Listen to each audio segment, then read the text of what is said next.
yeeg El Hadj Assane Gueye. yéenekaay bi di observateur ak fi réew mi toll njortal soxna yi seen bëccëg gi nu leen jagleel tey jii di bëccëg ak 8 mars bëccëg gu lalu ci fitna moo waral observateur xëy bind 8 mars 2021 journée de flamme donte nag yaakaar a ngay am ndax jàng nañ ba tey ak yéenekaay bu groupe Futurs Médias ne procureur yoromal na yëf yi ak yëkkati gi mu yëkkati garde à vue bu Ousmane Sonko ak bu ay garde corps am naka noonu bu caméramanam kilifa diine it jóg taxaw ci na mu gën a rafete daal di gisee président de la république ngir wut ak saafara ci ñu ne dig na leen bunt ci li nga xamante ni mooy xat-xat yeeg tolluwaayu ko réew mi terewul nag observateur ne l'armée bi moom caabi law beneen ndakaaru ba tey lu jëm ci dal gi ñëpp nag di yaakaar Sud du Quotidien moom la mu gis mooy yëf yi mujj ci contrôle judiciaire ñeel Ousmane Sonko ca ci wàllu woowee mu ne doxkat yi jàmm yi gise nañ ca palais ba ak président de la république ci ñu ne jéego bu njëkk bi nu war a teg mooy wàllu contrôle judiciaire ñeel ko moom Ousmane Sonko ci wàllu Sweet Beauté yéenekaay bi di Le Mandat ne jamono yi nag waslu ak yi fu ne ak doxkat yi jàmm yi bokk na ci ñoom ndaw yi nga xamante ni xalif général daf leen yebaloon ci président de la république naka noonu it Alioune Badara Cissé médiateur de la république mi sàkku ci président mu may nopp ay ndawam ñoom ndawi xalifa général yi nag ci Le Soleil di ci xamle ne président digg na leen wutab tontu ci seen càkkutéef Vox Populi gis ne yooyee tànki jàmm nag moo yolomal mbir yi ndax lu jëm ci liñ doon toppee Ousmane Sonko ci wàllu trouble à l'ordre public garde à vue gi procureur yëkkati na ko Vox Populi ne li tubaab naan nag qui veut la paix prépare la guerre maanaam boo bëggee jàmm da ngay waajal xare saa su ne la kilifa yi def ndax ndakaaru moom fu ne ay chars de combat ak i takk der Alioune Fall ministre conseil bu président de la république ci Vox Populi ba tey di ci xamle ne état nag mënul dellu ginnaaw di daw ci kanami ay ndaw yoo xamante ni ñoom seen bopp sax dañ leen di jëfandikoo ca xamuñu lu xew ndax ci xeex bi gisul mu ne benn politicien bu tekki dara maanaam boo xamante ni am na mbooloo bu dugg ca biir xeexle gune yi lu may di leen xirtal ci li nga xamante ni mooy takk der yi le quotidien bokk na ci li mu xëy jàllale tey dig lay président Abdoulaye Wade jëme ci président Macky Sall ma nga ko naan bul déglu ñi nga xamante ni dañ naan la dem ci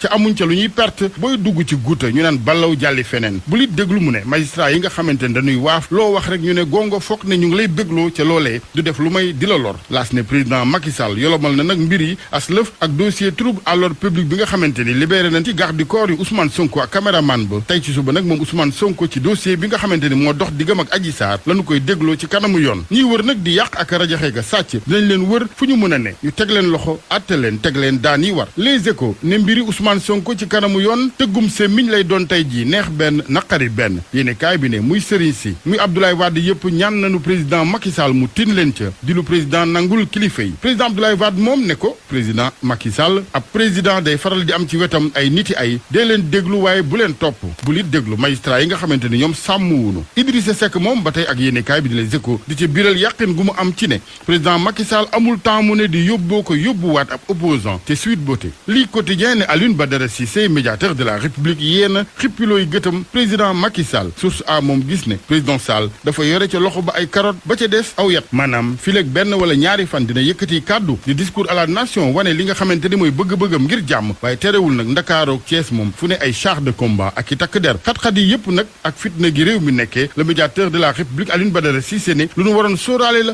waroon nañoo xam ne bis dina ñëw cin li ci boppam kubéer ga tëb ne teel la tribune ne ak lu ci mën di xew jege nañu lool kàmb gi mardi ims tey juróom-ñetti fan ci weeru mars 2021 bëccëg gi ñu jagleel soxna yi enquête xëyee soxna yi mu jàpp ne dañ leen di faral di fàtte mooy ñi jàmbaare lool ci kër yi yore liggéey bi yore njaboot yi léeg-léeg sax di ko seq seeni sëy ak ñenn ci borom kër yu sant lool sekk ki jaw naka noonu it soxna yi nga xamante dañ leen di violé ñu koy dund ak seen naqar ak it loraange yu mu leen di baal observateur xëy kañ soxna yu ràññiku lool ñoom ci xeex beeg jàngoroy coronavirus bokk na ci ñoom docteur Khadijata Diallo Mbaye professeur Louise Fortes docteur Khady Fall Faye naka noonu it soxna yi nga xamante ni ñooy sangi néew ak soxna yi di ay femme gendarme ak yeneen gàcce ngaalaama ñoom tey 8 mars kon ni nu ko waxee bëccëg gi nu jagleel soxna yi ñu ñaanal soxna yi Sénégal yépp 8 mars ak jàmm rawatina soxna yu groupe Futurs